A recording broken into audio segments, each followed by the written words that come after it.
Welcome back to the It's Personal podcast. I'm Christopher Adamson, one half of the founding partners of Adamson Ahdoot. Today, we're going to be talking about NIL, a hot topic in college sports. NIL, name, image, and likeness. So very recently, starting in about 2021, it finally became possible for collegiate athletes to profit off their marketability, right? So name, image, likeness, your brand, and your brand appeal. And so today we're joined by two female soccer players from UCLA, my alma mater. So go Bruins! A lot of Bruins in here today. Where's up? We're joined by Valerie Vargas and America Frias. We're back with another episode of the It's Personal podcast. I'm Christopher Adamson. This is personal injury. It is personal.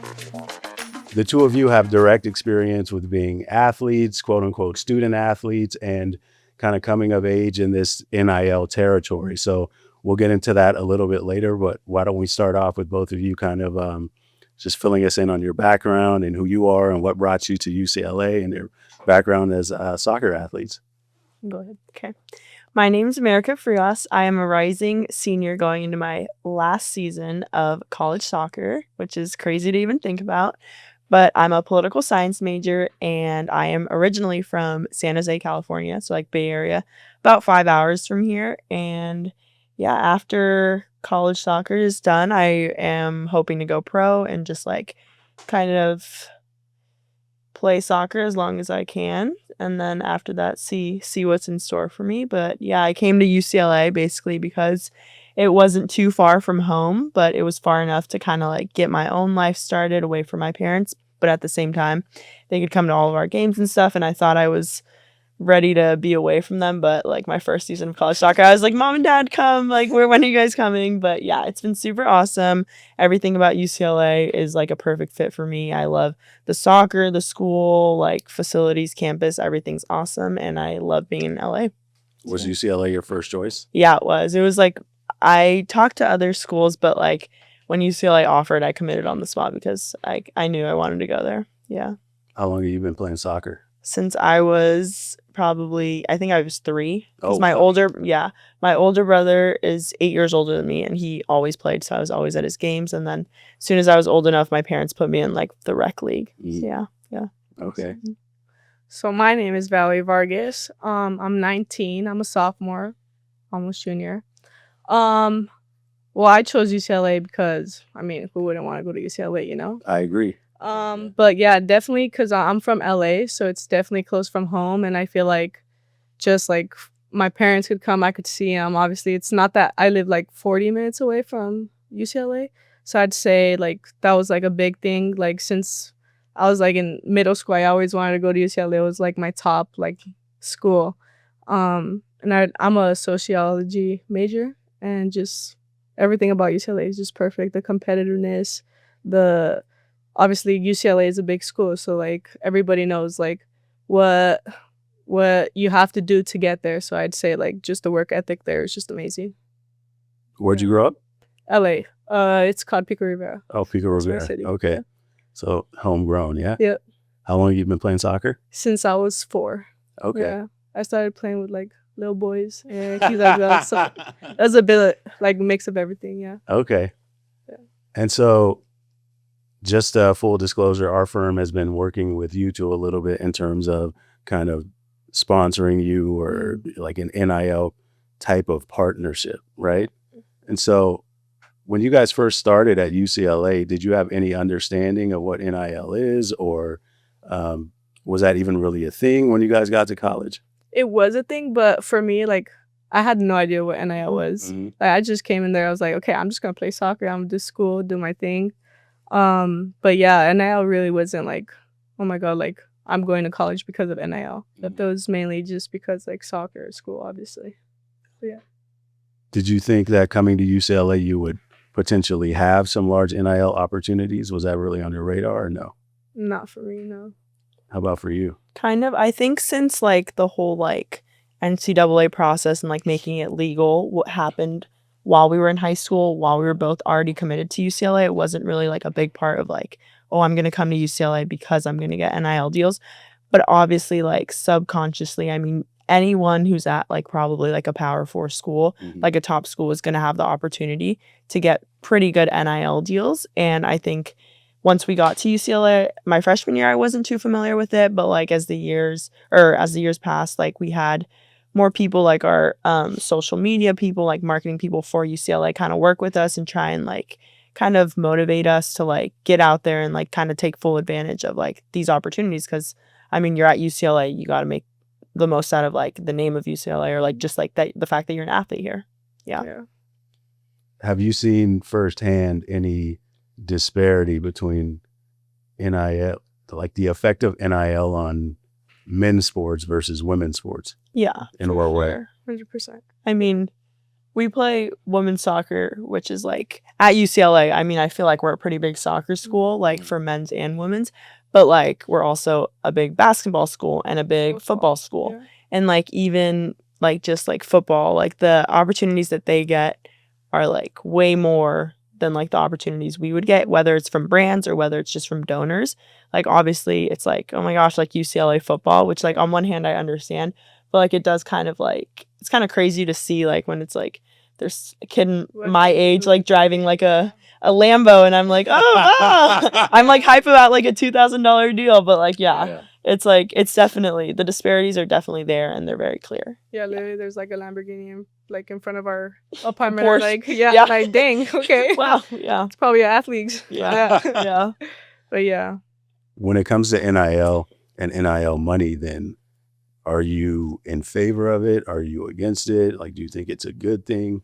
I think there's positive and negatives about it.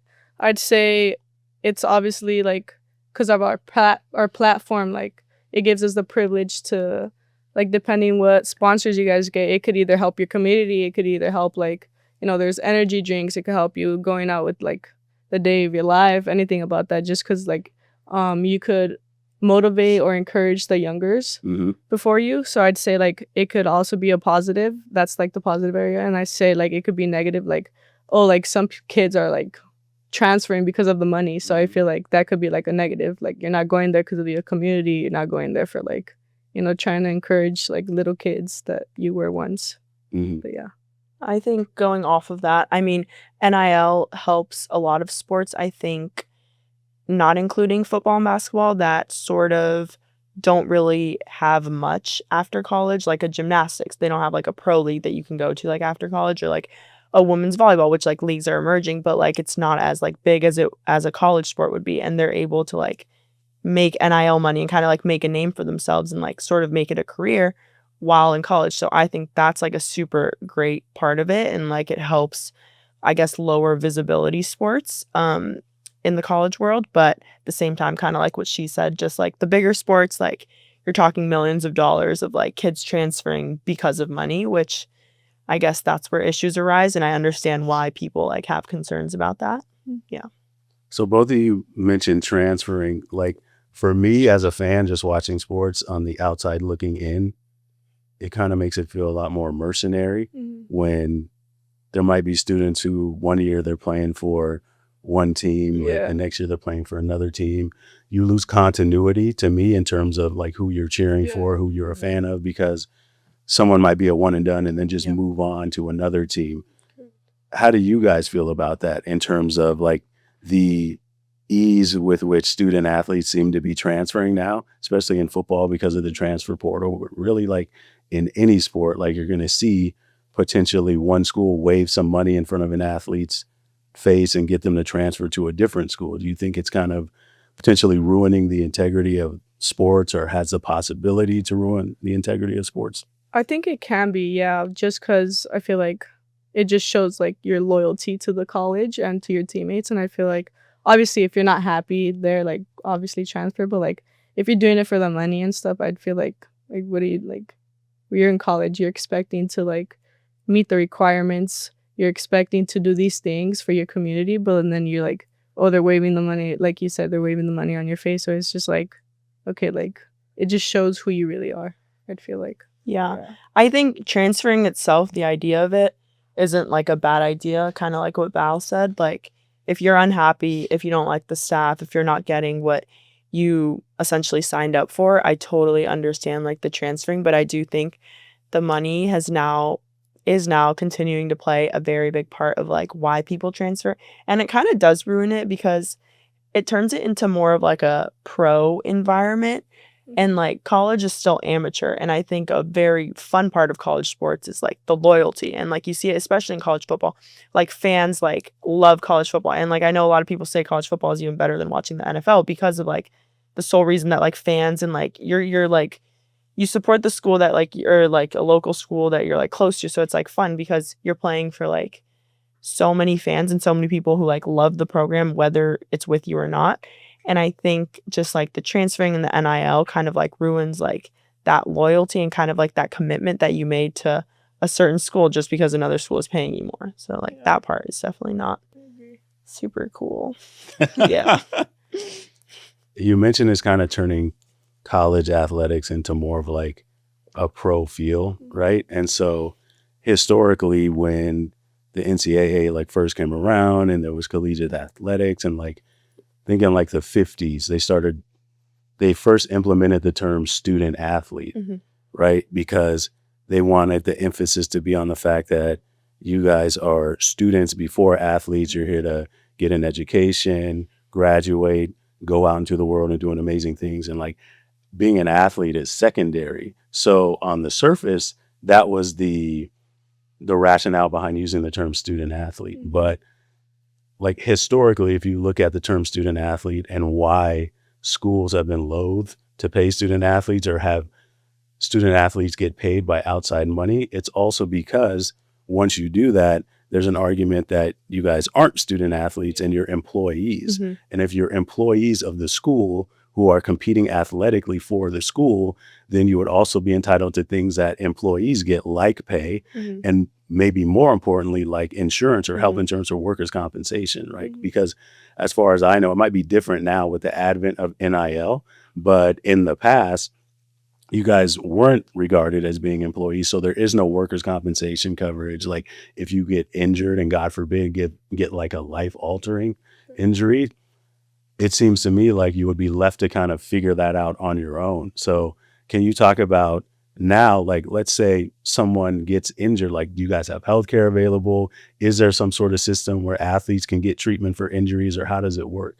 Thankfully for us, like at UCLA, we do have like lots of coverage and support for when you do get injured. Like, for example, we've had a few girls in the past season like tear their ACLs in games, whatnot. Like you have surgery at school with like the team surgeon. You're going through PT like with in our like facilities with our trainers, with our physical therapists, whatnot. So there is a lot of support with that. And I think we're lucky because we're at UCLA, but I would imagine that at maybe like a lower level D1, it could be a little harder to get those resources. But yeah. No, yeah, I would agree with that.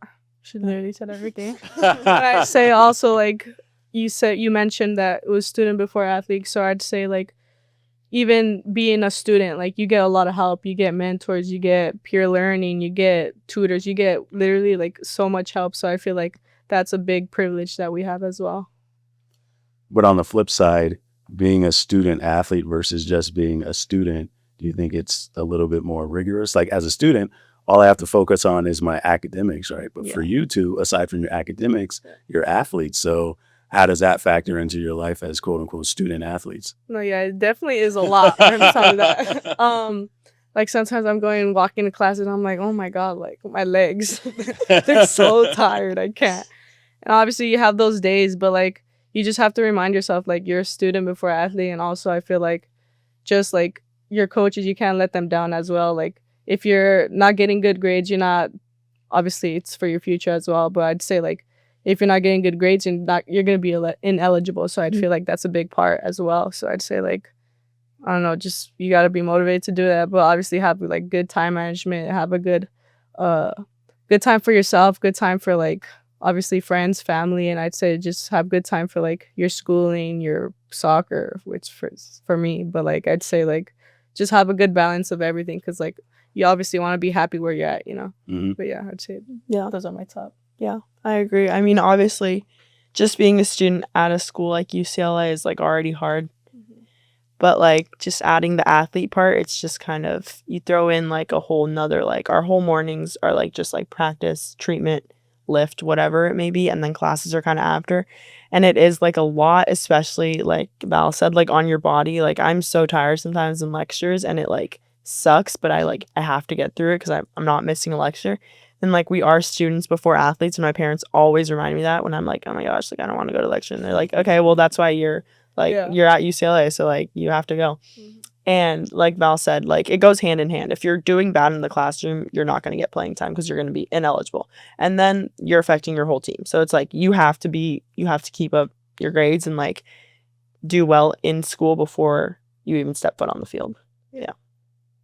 And then another thing with respect to that student athlete term is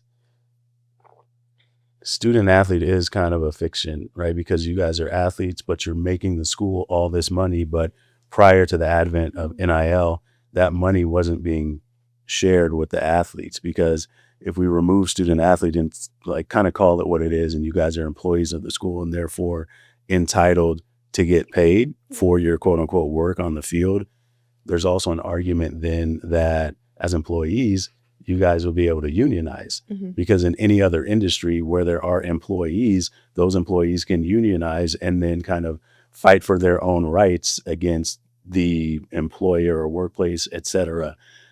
How do you guys feel about student athletes potentially having the ability to unionize to be able to advocate for yourselves? I think the idea of student athletes becoming employees opens up like a whole new can of worms, like you said, because like being an employee, like it's not just like working for the school now, it's like you're entitled to insurance, like whatever, like we can unionize, like whatnot. And I think the idea of it, like, okay, like we'd be able to advocate for ourselves and like work together to like kind of like get benefits for all. Like I think that would make things a lot harder. And also just like speaking from experience of being surrounded with student athletes, I'm sure there's some that would like love to do it, but at the same time, I don't know a lot of like student athletes who would be willing to like risk it. Yeah, or like I don't know, like do like put a whole lot into the idea of like, oh, like let's advocate for ourselves and stuff like that. If that makes sense. Coming off of that, I feel like that would be like something crazy, just because I feel like we also get like their scholarships as well. So I'd feel like it's not really like, how people say it's just being an employee. So I'd say like, I don't know, I just feel like that would be like something really like crazy for me. I think NIL is like a good balance of that 100%. Because we're not employees. We can get like, we get our school paid for. We get like facilities like housing, whatnot. But we can still make money off of your name like apart from the school. So I think that's where NIL is super helpful. Yeah. Well, you mentioned risks when talking about unionization or unionizing, right? What risks do you think would come along with that? I'd feel like just like your platform, maybe like people could think of you differently, or people are going to go against you, or just obviously just like the negative parts of like your community of like what they think of you. So I feel like just because like your community has done a lot for you, I feel like they would take that as like, oh, like this is who she is. Yeah. Do you think your community would take it as a slight, potentially? I think, yeah, it can be, just because of all the benefits that we have. With respect to benefits and what you get along with your scholarships, what does that cover? Schooling. I mean, we get housing, we get food every single day, we get gear, we get great facilities. We also get first priority in like enrollment and stuff, which is super helpful, especially at UCLA. Yeah, I know there's like an enrollment like issue like every quarter. I see it on my social media. Someone's like, I'll pay $200 for like a class, and I'm like, wow, that's a lot. But yeah, like just like stuff like that, like books. We even get like our textbooks free. We get, like Val mentioned earlier, we get loads of academic resources, like tutoring, whatever you need. You can literally text your academic mentor and they'll be like, okay, like I got you a tutor for this class at this time. So I think all of those benefits, I mean, that plays into like the school still does a lot for us. So, and like normal students or like just regular students, they don't get like housing or like just straight from the school. Like, you know, like we don't really have to do much in order to like get housing, get food and stuff like that. So yeah. Which is great. Yeah. Yeah. Well, I remember back when I was at UCLA, the athletes were not allowed to have jobs. So even though you might have a scholarship that covers a bunch of stuff like food, room, board, books, etc., if you wanted some extra spending money, you couldn't just go out and get a job and earn extra money for yourself. Like, is that still the case? Mm-mm. No, I know a few people who have jobs, and like some of us do like coaching, like Okay. little like coaching gigs, like $80 here and there, like individuals, or like for the high school, like Geffen, Mm-hmm. which is like a school that's connected to UCLA, elementary, middle school, and high school. So like a lot of people coach for them, and like yeah. Yeah, I feel like a lot of athletes do a lot of like coaching on Yeah. the side Okay. in different like type of sports. Yeah. So I feel like that's like also it's like an image, you know. Yeah. You're trying to like motivate the kids as well, and I feel like that's like a good. I don't know. I feel like that's awesome. Yeah. Have you seen NIL money change the landscape of women's soccer in college yet? I Not think drastically, but Yeah. yeah. yeah, In what I ways? think slowly. Go ahead. I think a lot of I've seen, especially like on our team also, like people are trying to like get more out there and like kind of building a platform for themselves, which is making or like bringing more visibility to women's soccer in general. And like I've noticed that like when athletes and like women's soccer put kind of their lives out there, it does bring a lot of like traction, and people like seeing whether it's women's soccer or not, like seeing like what you do as a student athlete like day to day. And I think that's super cool, and I think that brings more viewers, more fans to like the sport, especially at UCLA. Like we have a lot of local teams that are like, oh my gosh, like I saw you on TikTok, and it's like little girls be like, I saw like your TikTok, like your day in the life, and it's like super cute and like awesome to see, because like you can make money off of those videos, but you're also bringing in like little girls and kind of like inspiring Yeah. them. Yeah. 100%. I'd agree with her.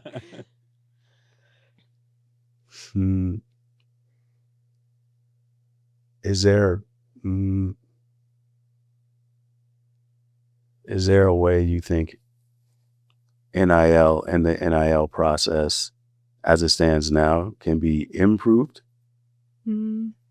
I'd say yeah, just because like obviously not everybody gets like the same amount. Mm-hmm. I'd say maybe that could be like a little something that we could get better at, but just because I feel like there's rowing, there's swimming, there's dive, there's what are the other ones?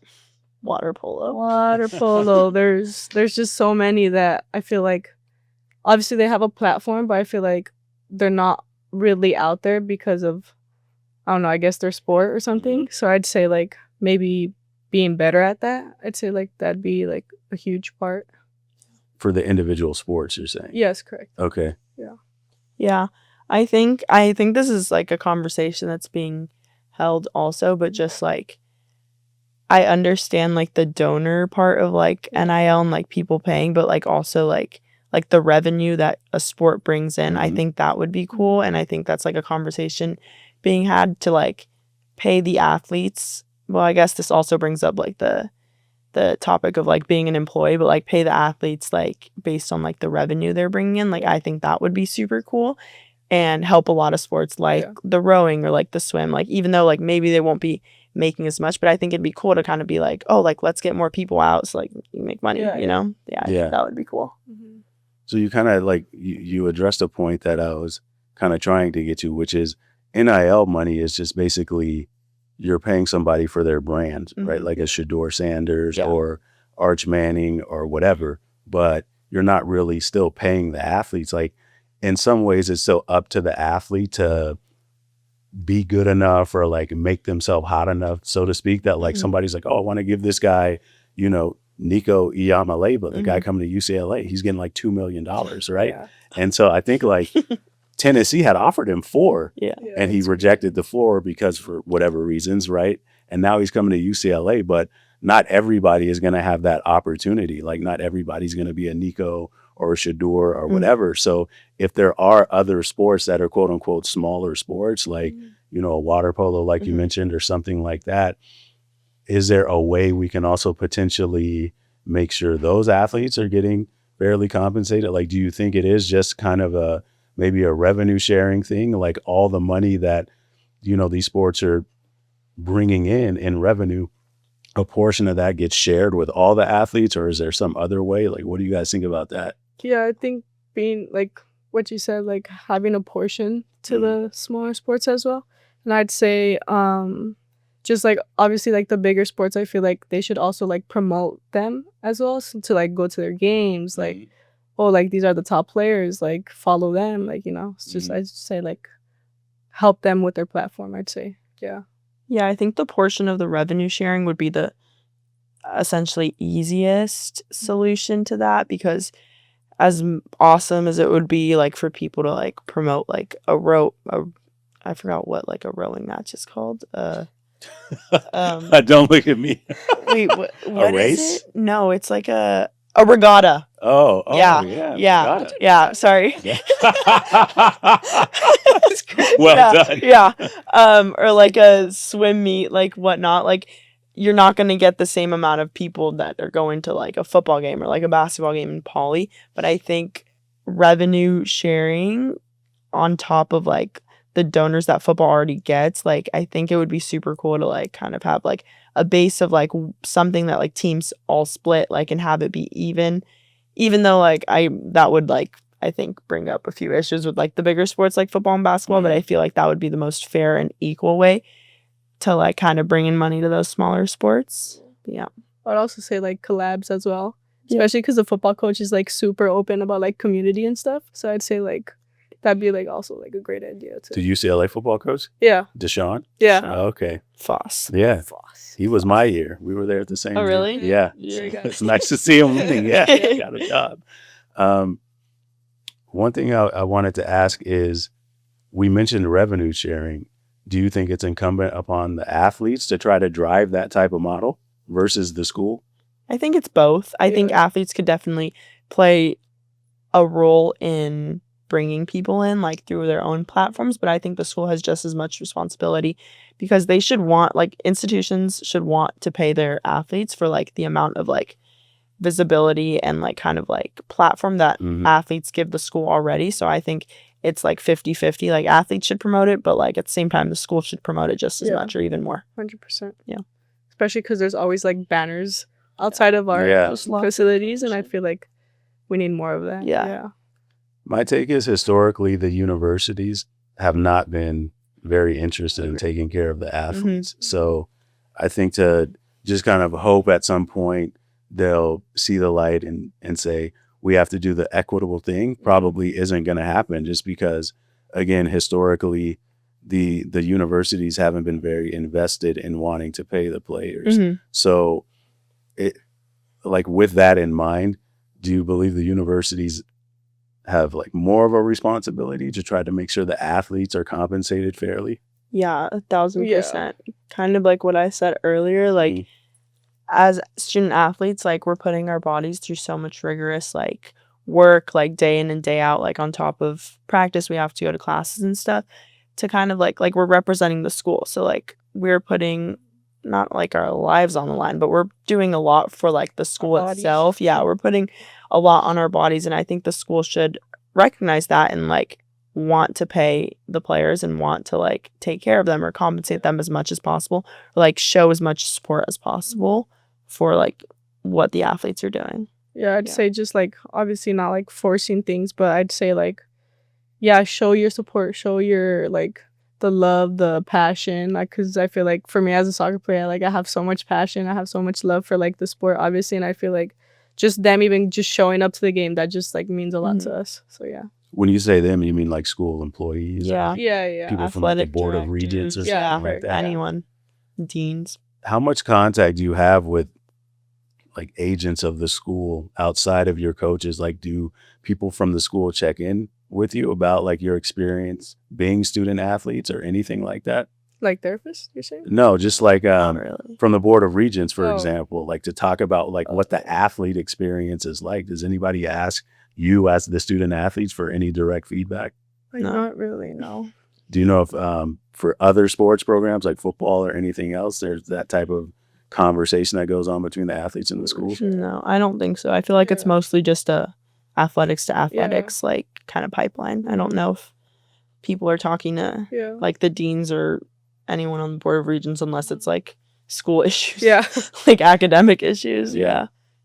Are you guys aware of a channel to even like raise those concerns? Like, let's say you wanted to advocate on behalf of yourself somehow and say, I think we should get paid, or there should be like a revenue sharing model or something like that. Are you aware of like any channels you could even go through? I mean, they don't tell us, but I feel like if we asked, they would give us the resources. Okay. Yeah. But not anything off the top of my head right now. Yeah. Yeah. I don't know either. One other aspect to the whole NIL thing is like, again, we're just talking about paying a student athlete for their sports marketability, like their branding, et cetera. And with the advent of NIL, it made it easier for donors to kind of like funnel money to players, et cetera. But then, so that happened in 2021, right? And then in 2024, there was a Supreme Court ruling, I believe, that actually made it possible for the schools themselves to pay the players directly. So with that being said, now it seems like there's going to be more of an avenue for not just like donors or brands to give money to athletes, but also to the schools directly to be able to give money to the athletes. So, I mean, we kind of talked about that a little bit earlier. Is there a way to, I guess, fairly ensure that happens? Like, because if you really wanted to kind of get down to brass tacks, like the school would have to basically like open its books and say, this is what our revenue is. This is what we've derived from all sports. This is how we're going to apportion it amongst like all the athletes at the school. Would you be in favor of like that type of revenue sharing model? Like, how forthcoming do you feel the universities would have to be in terms of their finances to really fairly compensate the athletes? I think in a perfect world, I mean, school would open up their books and be like, yeah, each team gets this much, like whatnot. But obviously, I don't think that's going to happen anytime soon. But it would be great. I think I feel like the revenue portion sharing is really one of the only ways to kind of ensure that it's not just like individual players getting money from donors or like brands directly. I think the schools paying paying the players is like a great idea, but like within that comes a lot of like layers, because like schools aren't going to be willing to be like, all right, soccer gets 1/8 of this, like, and like actually show it and like kind of like prove that like they're giving everyone like a fair amount. But that would be a perfect world. But I don't think any. I highly doubted that will ever happen. But I'd say just like, I don't know, like just going off what Ahmed said, that like the portions, I feel like that would just be perfect for us. But as well, like obviously like that's not gonna happen, I'd say. But I don't know, like that was the like that's facts. I mean, getting away from NIL a little bit and focusing more on women's soccer and like women's soccer writ large, I think we've seen a lot of talk in recent years, especially with like the World Cup and stuff like that, about how successful I think USA women's soccer is, but also in comparison to like how much they're earning, it doesn't seem very equivalent. Right?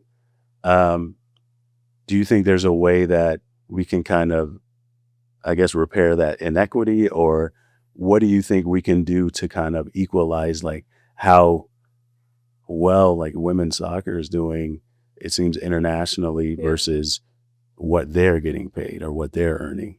I mean, it's definitely has gotten a lot better. I believe like US women, the national team, they like protested. They get paid the same. So they could get paid the same because obviously they have more achievements than the men. So I'd say like, I feel like just keep doing better, and like they need to notice like what they're doing, what we're doing to like impact like obviously the nation and like whatever people that they're like their fans, I'd say. So I think a big part of that, with the gap already being so big between men's and women's soccer here and internationally, but specifically talking about here, I think a big kind of like external factor to kind of like even out the playing field would have to be like those donors or like corporations like pouring money into the NWSL or into like the USLW like leagues, or like even like the US Soccer Federation specifically for women's, because like I feel like the argument a lot of the times when equal pay is brought up, especially here, is like, oh, well, like more people go to the men's game, so it's like revenue. And understandable, but at the same time, like women's soccer was kind of never given that platform until much later than men's soccer. So I think kind of trying to close that gap with like donors or with like corporations kind of like investing in women's soccer. And like you see it with like a team like Washington Spirit. They have like a woman GM, and she pours like so much money into them, and they get like the results, and they get fans and stuff. And I think that's like a very good example of like what women's soccer can do when given the platform and when given that money. Yeah. And ultimately, your goal is to go pro? Yeah. Mm-hmm. What about you? Pro. Yeah. What's the difference between the two leagues? Well, NWSL is like the first and like the top league, and like the USL is like kind of like the second league. Like players who maybe like don't get signed to like an NWSL team will typically go to a USL team. Yeah. Europe. Or you can go abroad, but like speaking just for the US. Yeah. Mm-hmm. Can you make more money abroad than here? It depends. Depending. Yeah. Yeah. It really depends on team to team basis. Also in Mexico. Yeah, because like and player to player, it really depends. Yeah. Depends the club, the player. platforms they have as well, and I'd say just the type of player that you are. Yeah, it really depends. Yeah. Because not every team like has players on like the same salary. Mm-hmm. It's like they all have different. Yeah. And then coming out of college, what's the process to make one of those leagues? Like, do they have a draft? Is it similar to like other sports? There used to be. Yeah. But not anymore for NWSL. But for us, it's more like open agency. Free agency. Yeah. Yeah. So for me, I have an agent. So like he helps me get into clubs, go to trials, train with other professional teams. So I'd feel like that's like our next thing to do. Yeah. Getting an agent. Yeah. Mm-hmm. It's just free agency for like all the teams. So it's kind of just whatever team wants you, or like you can reach out to them first, and then if they want you, you can go on a trial. You can see if it's like a good fit for you, but it's like it's pretty open, free. You kind of just reach out and they reach out. Yeah. And both of you guys are working with Tykoon, right? Yeah, with Peter. Tell us a little bit about Tykoon and what Tykoon does. Yeah. It's great. Yeah. He definitely helps a lot, like with NIL stuff. So I'd say like that's like a big thing for me as well, just because like obviously like you're living off of money. So I'd say like he's a big like he helps a lot with like sponsors, with NIL, with just all the stuff that involves money. So I'd say like he's very good at explaining what you're gonna do, like how you're gonna do it, and like what it benefits you. So I'd say like that's like a big thing for me as well. Yeah. I mean, even with like this partnership, like I have had fun and like liked every step of the way, and I think it's been super cool just to get to know everyone from your firm. And like I think Peter played a really big part in that, and like the agency Tykoon, because he kind of like reached out to us and he was like, hey, like it was on Instagram. Yeah, on Instagram. He was like, hey, like do you know this guy? Yeah.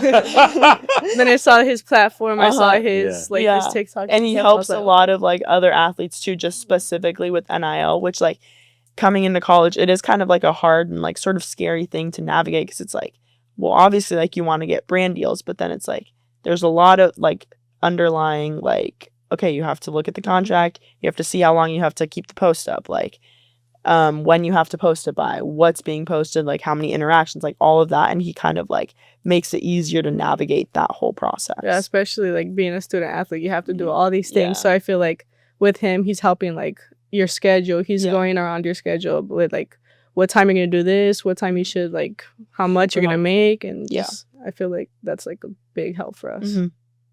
Yeah. So is his main function kind of finding you guys NIL deals, or he does even more stuff beyond that as well? Or is he helping you with money management, etc.? For us, it's NIL deals specifically. Mm-hmm. Yeah, just like kind of trying to get our name out there and figure out like what brands work best for us and like what works best in our schedules. Yeah. So aside from us, has he helped you like pair up with any other brands? Yeah. Okay. I mean, Which ones? Blumuka, I think that's how it's pronounced. Yeah. But it was like insoles and stuff. Okay. Yeah.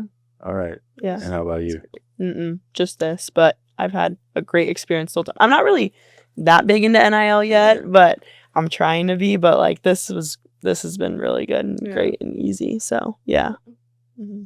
So overall, do you guys feel NIL has been kind of a boon for college athletics more than it might potentially be bad for college athletics? Yeah, it definitely is a big help. Yeah. Yeah, I'd say. Especially for like us. I feel Yeah. like obviously also for football and like basketball sports, Mhm. but like for smaller sports, I think it's just super helpful kind of like Mhm. creating your own platform and like making money just based on your own name. Yeah, also like coming off of that, like we have this what does Maddie do? Oh yeah, like she's like our Maddie. She's our girl at the UCLA. NA. Yeah, Yeah. she like sends messages Yeah, almost lots every day of they're like always how pushing many out deals. how many opportunities we have of like $100, $200, depending like your platform. She sends it to like all the athletics, so it's like a huge help as well for Yeah. us. Yeah. Mhm. This is someone who works for UCLA. Mm. Yes. Yeah, her main goal is just like Shout out. NIL, like yeah. She just Yeah. does straight NIL, like And she sometimes comes in with us, like tells us, social media, like what Yeah. your social media should Mhm. look like, Yeah. what brands look for, stuff like that. or we could have like individual meetings with her. Yeah. And she could like help us with that, like basically our PD. Yeah. Does the team make you guys have any like social media obligations or anything like that? No. No. Mm-mm. Just keep it appropriate. Yeah. Yeah, that's about it. Yep. This podcast is brought to you by Adamson Ahdoot LLP, hosted by Christopher Adamson, produced by Lauren Henning and Chris Wigan. If you have thoughts or suggestions, email us at itspersonal@aa.law. The views, opinions, and statements expressed by guests on this podcast represent the personal perspectives of the individual speakers and do not constitute official positions of Adamson Ahdoot LLP or its attorneys, staff, or affiliates. Nothing discussed creates an attorney-client relationship, and the content is provided for general informational and educational purposes only. Always consult with a qualified attorney about your specific circumstances.